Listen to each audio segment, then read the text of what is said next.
Hi, xin chào tất cả các bạn đã đến với kênh của mình. Thì hôm nay mình quyết định sẽ làm một cái video hướng dẫn cho các bạn nhé. Khi các bạn đã quên mật khẩu Facebook của mình thì không biết phải làm thế nào, đúng không? Thì bây giờ mình sẽ vào Facebook. Đây, mình sẽ đăng suốt cái Facebook của mình nhé. Các bạn chờ trong giây lát. Rồi, ok, mình đã đăng xuất thế này, mình đăng xuất để hướng dẫn cho các bạn. Thì trước tiên các bạn vào cái ứng dụng Tron, Google Tron này nhá. Chat điện thoại ai cũng có rồi. Thì còn điện thoại của các bạn không có thì các bạn hãy vào cái xem Play tải ứng dụng này về nhá. Thì bây giờ các bạn ấn vào cái 3 chấm góc phải trên cùng này. Ấn vào cài đặt. Sau đó ấn vào mật khẩu.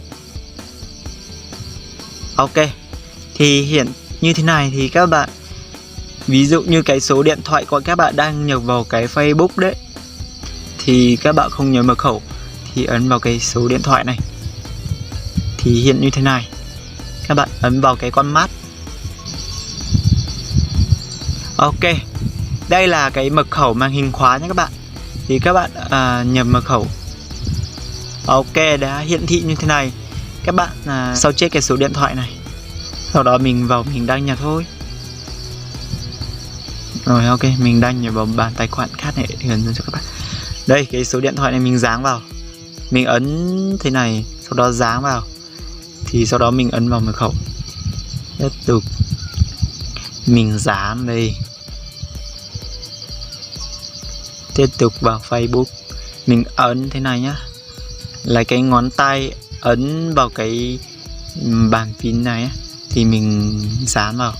Ok, thì bây giờ mình đăng nhập. Rồi, hiện như thế này, các bạn lưu cái mật khẩu này. Ok, bây giờ là đã được rồi. Thì rất là dễ dàng thôi các bạn. Còn ai chưa biết là khó nhỉ. Nhưng mà ai đã biết rồi đấy thì rất là dễ thôi.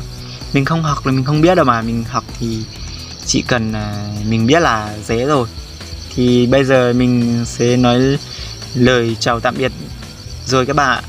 Thì các bạn xem video của mình, nếu cảm thấy hữu ích cho các bạn cảm thấy hay thì cho mình một like, lại một lượt share và comment đến với cái video của mình, đánh giá cái bình luận của mình nhé.